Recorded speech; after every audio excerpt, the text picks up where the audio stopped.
Hello viewers, welcome back to another episode of IELTS Podcast. This is a show in which we supply students with interesting ideas and vocabulary for IELTS Speaking Part 3. And I'm very happy to have a guest with me today. He had participated in the English National Competition. He had taught IELTS for more than 4 years. He has recently scored 8.5 overall on the IELTS test. And most important of all, he's my brother from another mother. His name is also Đức, but his name is Mr. Hưng Đức. So Hưng Đức, can you say hello to the camera? Okay, hello everyone. My name is Hưng Đức, and as he has mentioned, I am currently working as a teacher in IELTS FIghter. And today I'm very glad to be joining this episode of IELTS Podcast. Okay, so Hưng Đức, as per usual, normally, Yes. before we go into the IELTS focus section, we like to get to know our guest for a little bit. Yes. So I have a question for you. I have never told you this, but I actually have a lot of respect for you because you are probably the first person who I've met that didn't study abroad, but your English speaking is very natural and is on par with or even excel the level of fluency that I've seen in many other international students. And my question for you, and I think a lot of students, our viewers would want to know this, how did you achieve this level of fluency even though you never got a chance to study abroad? And a follow-up question for that is that I think throughout my teaching time, I've concluded that good English speakers normally have very good habits that help them become good at English. May it be they can be very interested in foreign cinema or foreign music.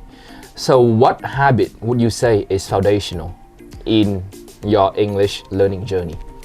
I mean, this is a question I received a lot, and a lot of my students also ask me this.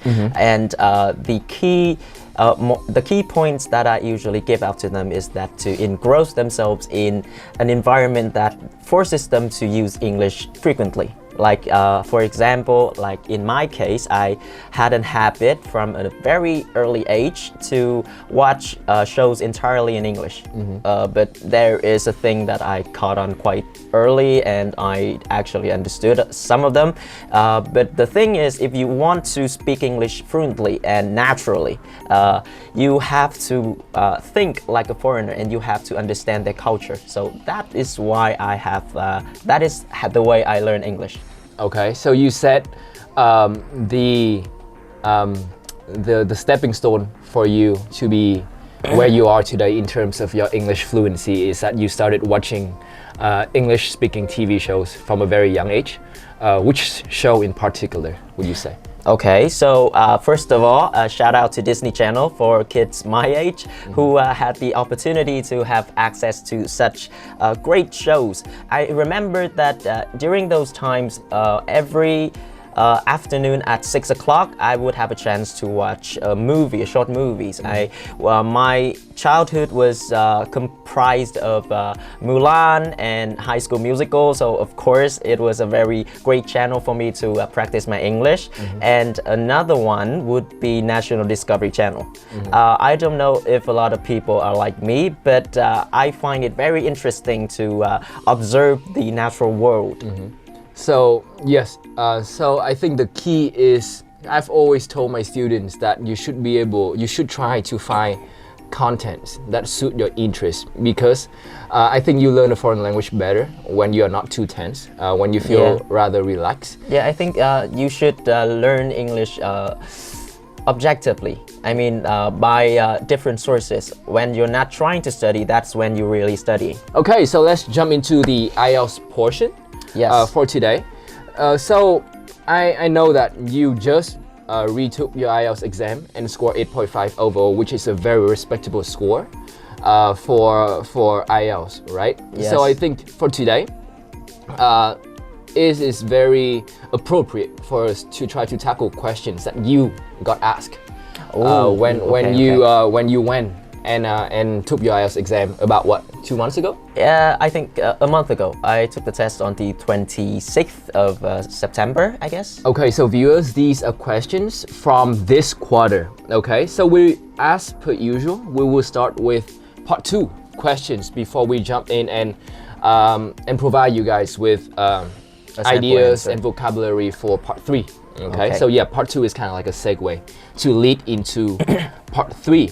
So the part 2 question that you get asked on that day was describe a country or a culture that you would like to visit, right? Yeah. And for disclosure, I did not really prepare for that question because there are a lot of difficult questions in this quarter. So that is a bit of a step back for me. Yeah, I think describing a country and a culture, especially for high school students, especially students without too much Information, social knowledge. Yeah, I think it would be hard for them. Students who are too sheltered and they only focus on studying, they don't have enough knowledge to talk about these. So that can be a difficult topic for them. So do you need time to prepare? Do you remember what you said on that day? Yes, I remember my mistakes very clearly. So let's have a go with it. Okay, let me pull up a timer. So I will stop you after 2 minutes. So don't worry. You can start speaking now. Okay, so I'm going to talk about a country that I've always wanted to visit, which is Japan. Ever since I was a child, I have been engrossed in the culture as well as everything that has to do with Japan.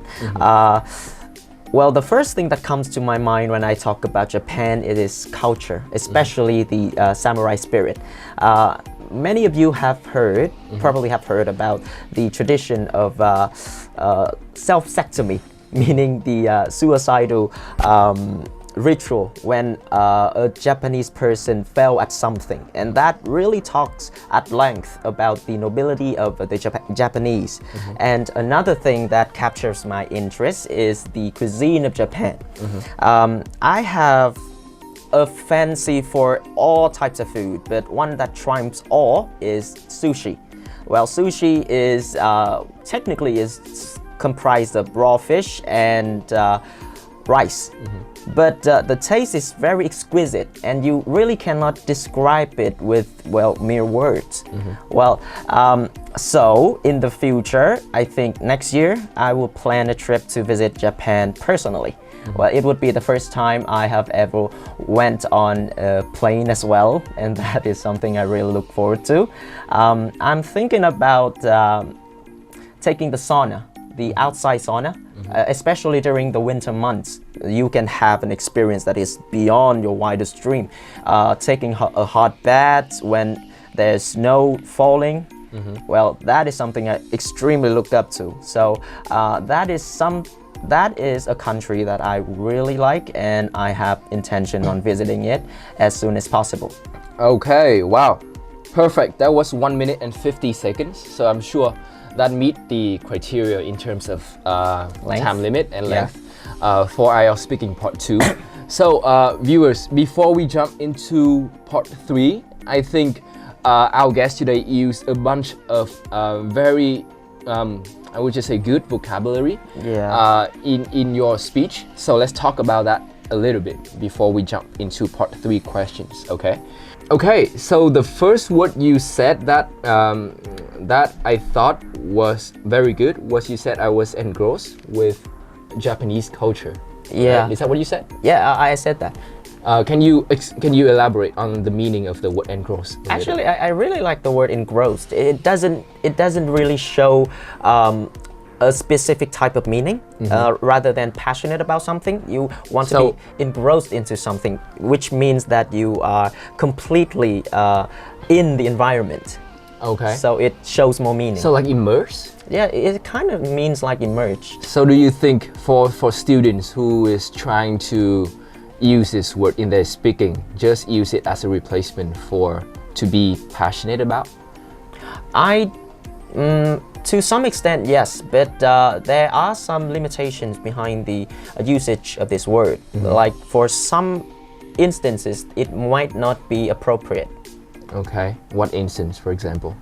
Like when you like something, it doesn't really show that you're engrossed in it. Engrossed means you cover yourself with that thing. So you try to surround yourself with things that are related to that topic. Yeah, exactly. So when you say you are very engrossed in Japanese culture, mean you consume a lot of contents from Japanese culture. Material related to that is different from when I say I like fish. You can say I'm passionate about fish. It might seem a bit weird, but if you say you're engrossed with fish, then that would be very inappropriate.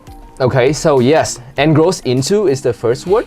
The next one you said you really admire the nobility. How Japanese culture very highly value nobility. What is nobility? Well, it's kind of difficult to put a definition on a concept or an idea, and nobility is an idea. So nobility is kind of similar to the sportsmanship when it comes to sport. Like you do something for the respect of others. And okay. you take others' consideration you take others' opinions into consideration. So that is one aspect of it, but it's rather difficult to give full definition of the word. Okay, so I would say being noble is like you stick to your values, right? Okay, and you use the word trumps all, right? Yeah. Oh, in what context did you use that word again? I kind of forget. I said that you were talking about sushi. Yeah, I have a fancy for all types of food, but one that trumps all Have is a fancy for. Okay. Yeah, one that trumps all is sushi. So it literally means that sushi beats everything else. Trumps all. Okay, mean if something beats everything else, you guys can say something trumps all. Okay, you also use a very good phrase here when you talk about if you have a chance to take a sauna outdoor when snow is falling, you say that experience will be beyond your wildest dream. I think beyond one's wildest dream is a very good phrase in English. How do students use this correctly? Okay. If you say something is beyond your wildest dream, that means it's too amazing that even in your dreams you cannot imagine it. And so it may be similar to very amazing, I think. So the first question, the part 2 question is describe a country or a culture that you would like to visit. So part 3 questions inherently will be related to this topic. First question, do you think your country has a high sense of national identity? Well, I think this applies directly to Vietnamese people. We have a very high sense of national identity. Well, as you might have known about Vietnamese people, we have a very long tradition of battling with invasions and invaders. So from the Europeans to the Chinese, they have tried their best to conquer us, but they have never really succeeded in colonizing us. And I think the root here is that people would rather die than give up their independence. So needless to say, our national identity and our sense of belonging is really high. Okay, give me 1 minute here. Just want to write down a few phrases. Okay, so basically you're saying yes, Vietnamese people have a high sense of national identity because historically we have had to fight countless invasions, and that brings us together. And one example to show how high our sense of national identity is that we would rather die than being colonized by invaders. Okay. Yeah. Very, very good answer, I think. Vietnamese people definitely have a high sense of national identity because historically we had to unify countless times to fight off foreign invaders. For example, 1,000 years of Chinese colonization. Yes. We had to fight off the Mongolians for 3 times, and most recently we had to fight off American and the French. And yes, one stark example to show our high sense of national identity is that I know the Chinese people try to assimilate us, try to delete our culture. Even the French and the American try to implement policies called pacification. They try to show us modern technology. They try to build school for us. They're trying to win the heart of the Vietnamese people, so Vietnamese people will be happy with their colonization. But Vietnamese people have never been interested in this. They just want their independence and their freedom. Yeah. So I think that goes to show our high sense of national identity. We want to be our own people. We want to have Vietnam as a country. Okay, I really like that because I think vocabulary in your answers is important to get a high score, of course. Yes. But how you transition between sentences is also very important. So, Yes. so what I mean is like cohesive devices. Like you use needless to say a lot. I think I've looked up this word on Cambridge Dictionary, and needless to say is a C2 level conjunction. Yes. Can you let our viewers know how to use needless to say appropriately? Well, I think the answer lies in the context. Needless to say means that it doesn't require explanation. So like it is obvious. It is obvious that the difference between needless to say and other cohesive devices is that needless to say in itself carries a sense of meaning, a level of meaning, like we really agree with this opinion. So for students and for viewers who's trying to apply this phrase into their speaking, I would say needless to say can be used when you're trying to concluding your argument. You're trying to sum up your point, right? It's a very good phrase to sum up your idea and have a sense of confirmation in it. Okay, so the next question, this one is difficult. The next question is, what aspects of a country through which national identity is shown? I repeat, what aspects of a country through which national identity is shown? I think we will have a translation for this question on the screen because I think this is a difficult question. This is a bit difficult question. This is a rather difficult question, but I would say in my opinion, national identities are the things that separate a country from another. So culture is the first thing that comes to my mind, especially when we talk about cuisine or the clothing of one's country. Like when we mention kimchi, we all think about Korea. When we talk about sushi, everybody unconsciously think of Japan. So that is the national identity, the cultural value of that country. So in the circumstances of Vietnam, our national identity may be the áo dài as our traditional attire, or the chung cake as our national foods. Okay, very good. Okay, so you mentioned that, so the aspect that demonstrate a country's national identity the most is culture. Yes. Most specifically through their cuisine, which is their food. Yeah. And you use an example of say chung cake in Vietnam or sushi in Japan, or their traditional clothing like áo dài, or what is the traditional clothes of Korea? Hanbok. Yeah, hanbok. Hanbok, and in Japan is kimono? Yeah, kimono. Yeah, kimono. Perfect. So a bunch of examples there. Yes. Okay. So how I would answer that question. Okay, which aspects of a country through which national identity is shown? So I would say contemporary art of that country is the aspect that symbolize the country's national identity, because art has always been a reflection of culture, of society. So I think contemporary art reflects the values and the identity of a nation. For example, the first thing that comes to mind is that movies and TV shows in Vietnam reflects our national identity a lot. Most specifically, our high value toward family. So TV shows, a very popular TV shows recently in Vietnam was Về nhà đi con, which can be roughly translated to "Please come home, my child," I would say. Yeah. And it really focused on relationship between family members, and it really point out how we value family in Vietnam, and how people in Vietnam believe that everyone needs family and family trumps all. Okay, one last question. Do you think people are increasingly becoming global citizens?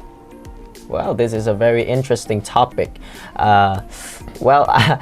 I mentioned before that I have a fancy for documentaries and things like that. So I would say yes, because in recent times, globalization are the key trend for everything. So in the future, I suppose that people would be representatives of the human race rather than of a country, because as the focus for technology nowadays is heading towards space exploration, so it has been expected that in the year 2050 people might be able to set foot on Mars. So the sight of a human representing Earth to other species is extremely viable. Okay, wow. I did not think you would take that question in that direction. So you're saying yes, people are increasingly becoming global citizens. Yes. Because the probability of space exploration is becoming more likely. Yes. And that because in the future people will explore space, so they will represent the human race, citizens of Earth, instead of citizens of Vietnam or citizens of China and stuff like that. Okay, all right. So I think that is a very uncommon idea, and I think that idea will get you a high band score if you encounter that question and you answer it like that, viewers. So you're saying space exploration is the reason why people are becoming increasingly global citizens. Yeah. Okay. So I will answer that question from my point of view. So the information about the culture that other culture that people read in the past is not entirely objective. But nowadays, because we have internet, we have powerful search engines like Google's or social media like YouTube and Facebook, people can learn about any aspects of a culture if they want to.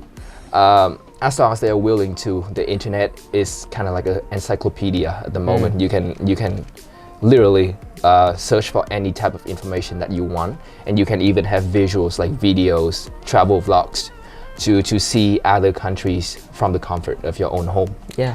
And I think the second reason why people are becoming global citizens is the widespread popularity of learning a second language. I think in the past, especially Vietnamese people, they have to worry about food, have to worry about surviving the war. Yeah, making ends meet is difficult enough. Yeah, so they don't have really opportunity to learn foreign language. That is a privilege of the upper class.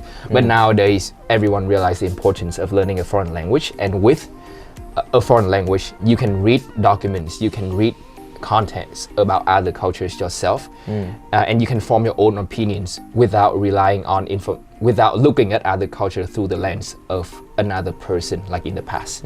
So I think that's why people are becoming increasingly becoming global citizens. Okay, so we tackle all three questions of this part 3, and I would say this would be a why topic for students. Yes. Definitely if they go and take this exam.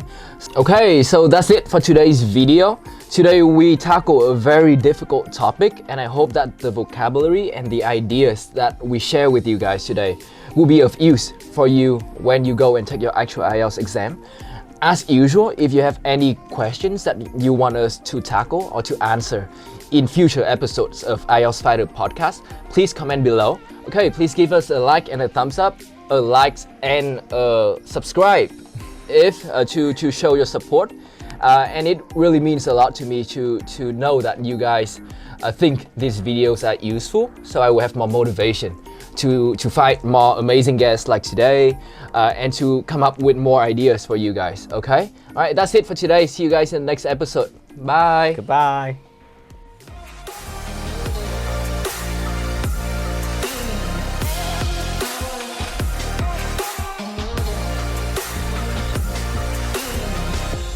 IELTS Fighter, tiên phong phổ cập IELTS cho người Việt.